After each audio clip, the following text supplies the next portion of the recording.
तो KP astrology में ना हम जो L1, L2, L3 और L4 सिग्निफिकेटर्स होते हैं किसी भी हाउस के, वो हम किस तरह से निकालते हैं वो आज के वीडियो में हम देखेंगे।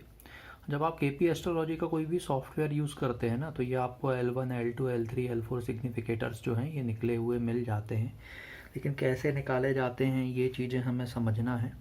तो जो हमारा L1 सिग्निफिकेटर होता है ना, ये होता है भाव में स्थित ग्रह के नक्षत्र में स्थित ग्रह। L2 सिग्निफिकेटर जो होता है वो होता है भाव में स्थित ग्रह।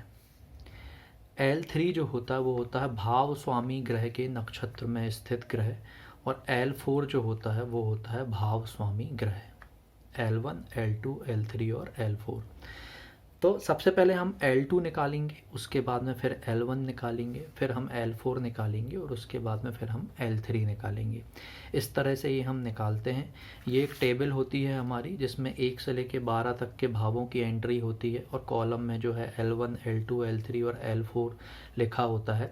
हमारे पास में केपी की भाव चलित कुंडली होती है और ग्रह किस ग्रह के नक्षत्र में स्थित है ये एंट्री होती है। L1, L2, L3 और L4 सिग्निफिकेटर्स के बारे में मैंने नीचे यहाँ पर लिख दिया है, ठीक है। तो अब हमें इनको कैलकुलेट करना जो है वो देखना है।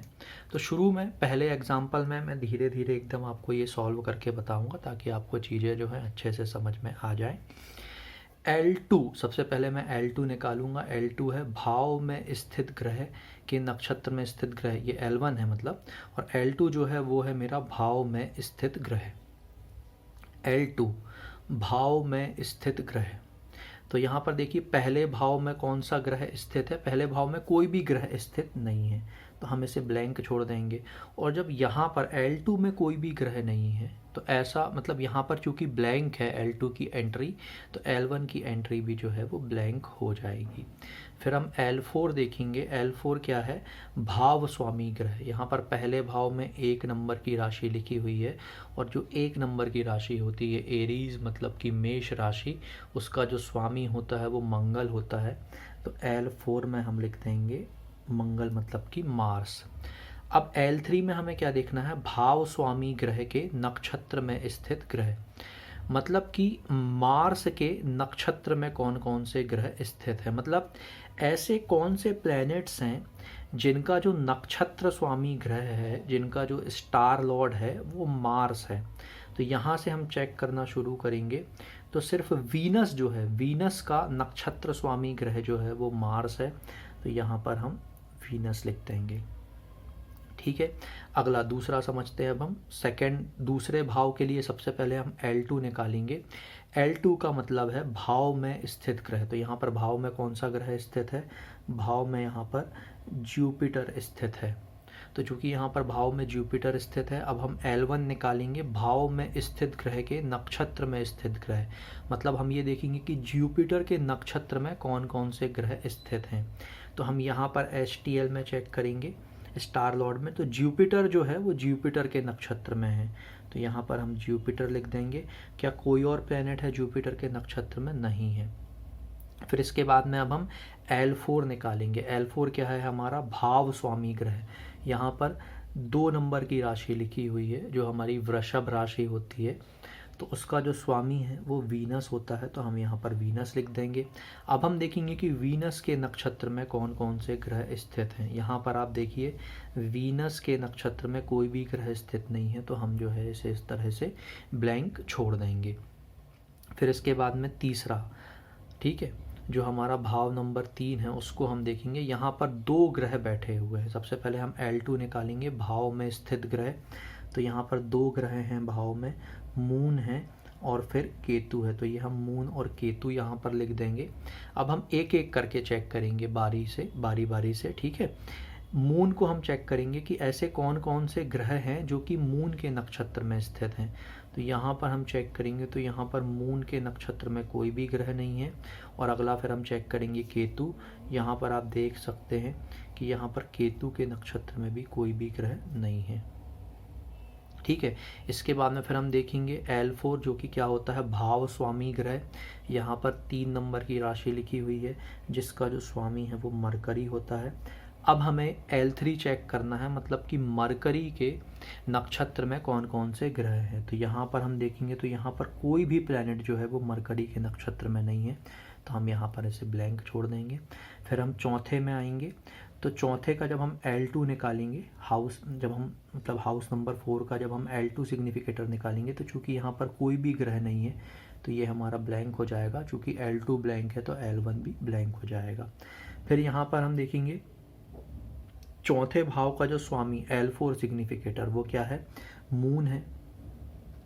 और अब हम L3 चेक करेंगे, भाव स्वामी ग्रह के नक्षत्र में स्थित ग्रह। मून के नक्षत्र में कौन कौन से ग्रह हैं, तो यहाँ पर देखिए मून के नक्षत्र में कोई भी नहीं है।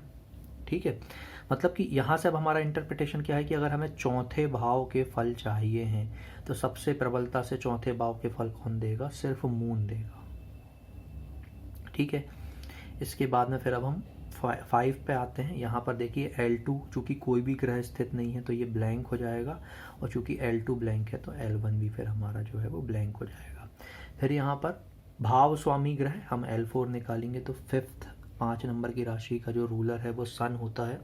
और अब हम देखेंगे कि यहाँ पर कौन कौन से ग्रह जो हैं, L3 में हम देखेंगे भाव स्वामी ग्रह के नक्षत्र में स्थित ग्रह कौन कौन से ग्रह जो हैं मेरे वो सूर्य के नक्षत्र में है। तो देखिए आप मार्स, और फिर इसके बाद में अगर हम नीचे आएंगे तो राहु, तो मार्स और राहु। तो यहाँ से हमारा इंटरप्रिटेशन क्या है कि 5th हाउस के सबसे प्रबलता से रिजल्ट हमें कौन देगा, मार्स देगा और राहु देगा, और इनके बाद में फिर सन देगा। ठीक है, 6th पे हम आते हैं। 6th में देख लीजिए चूँकि 6th भी ब्लैंक है तो यहाँ पर कोई भी ग्रह जो है वो नहीं है, तो L2 ब्लैंक है तो L1 भी ब्लैंक हो जाएगा। यहाँ पर राशि 6 नंबर की लिखी हुई है, और 6 नंबर की राशि जो है इसका रूलर मरकरी होता है। मरकरी का देखिए ऊपर हम निकाल चुके हैं कि जब यहाँ पर मरकरी था तो ये क्या था, ब्लैंक था। तो हम चाहें तो इसे यहाँ पर ब्लैंक ऐसे ही लिख सकते हैं, या आप चेक कर सकते हैं कि यहाँ पर मरकरी के नक्षत्र में कौन से ग्रह हैं, तो कोई भी ग्रह नहीं है मरकरी के नक्षत्र में, तो फिर ये हमारा ब्लैंक हो जाएगा। यहाँ से 7वें में देखिए कोई भी प्लैनेट नहीं है तो ये हमारा ब्लैंक हो जाएगा। L2 और L2 ब्लैंक है तो L1 भी ब्लैंक हो जाएगा। इसके बाद में 7 नंबर की राशि मतलब कि वीनस।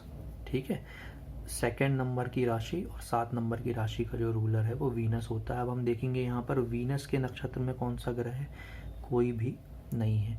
8 में हम चेक करेंगे तो चूंकि यहाँ पर कोई भी प्लेनेट नहीं है तो L2 जो है हमारा वो ब्लैंक हो जाएगा, और L2 ब्लैंक है तो L1 भी ब्लैंक हो जाएगा। 8 नंबर की राशि, ठीक है, तो इसका रूलर कौन होता है, मार्स होता है। अब हम यहाँ पर चेक करेंगे कि मार्स कौन सा प्लेनेट मार्स के नक्षत्र में है, तो वीनस जो है वो मार्स के नक्षत्र में है, तो हम यहाँ पर वीनस लिख देंगे। इसका इंटरप्रिटेशन क्या होगा कि 8th भाव के, अगर हमें 8वें भाव के रिजल्ट चाहिए हैं तो वो सबसे प्रबलता से हमें वीनस देगा और उसके बाद में फिर मार्स देगा। जो 9th हाउस है हमारा उसे अब हम चेक करेंगे तो 9th हाउस में देखिए वीनस, मार्स और राहु 3 प्लैनेट हैं, तो हम लिखेंगे वीनस, फिर हम लिखेंगे मार्स और फिर हम लिखेंगे राहु। अब अच्छे से समझते जाइएगा। अब हम एक एक प्लैनेट को लेंगे तो देखेंगे वीनस के नक्षत्र में कोई ग्रह है क्या, यहाँ पर हम देखेंगे तो नहीं। फिर हम मार्स के नक्षत्र में देखेंगे तो मार्स के नक्षत्र में आप यहाँ पर देखिए कौन सा प्लैनेट है, वीनस है सिर्फ, तो यहाँ पर वीनस आ जाएगा।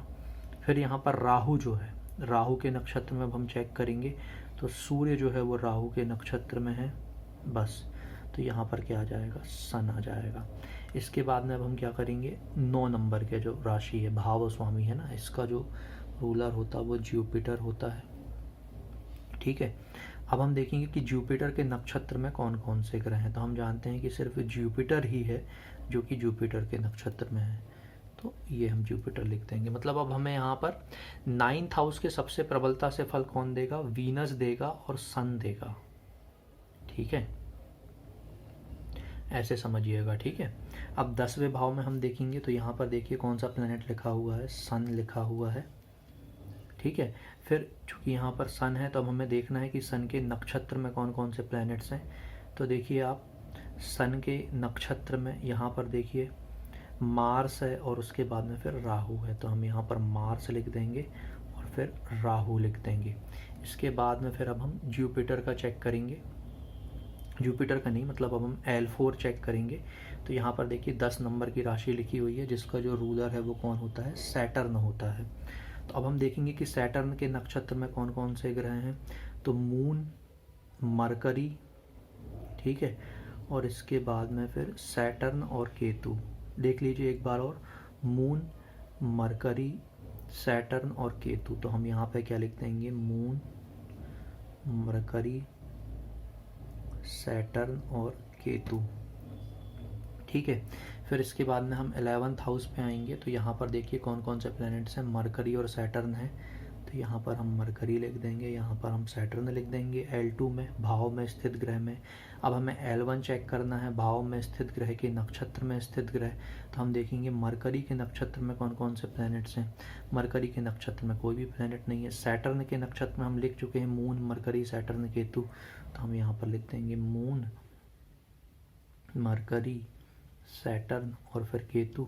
और यहाँ पर 11 नंबर की राशि है जिसका रूलर सैटर्न होता है, और सैटर्न के केस में फिर से ये मून, मरकरी और फिर सैटर्न और फिर ये केतु, ठीक है। इसके बाद में 12 नंबर में देखिए, चूंकि कोई भी ग्रह नहीं है तो L2 ब्लैंक हो जाएगा, और L2 ब्लैंक है तो L1 भी जो है वो ब्लैंक हो जाएगा। इसके बाद में आप देखिए 12 नंबर की राशि का जो रूलर है वो कौन होता है, जुपिटर। तो L4 में जुपिटर आ जाएगा। और इसके बाद में जुपिटर को जब हम चेक करेंगे कि ऐसा कौन सा ग्रह है जो कि जुपिटर के नक्षत्र में है, तो खुद जुपिटर ही जुपिटर के नक्षत्र में है। तो इस तरह से जो हमारे ये L1, L2, L3 और L4 सिग्निफिकेटर्स हैं ये आ जाएंगे।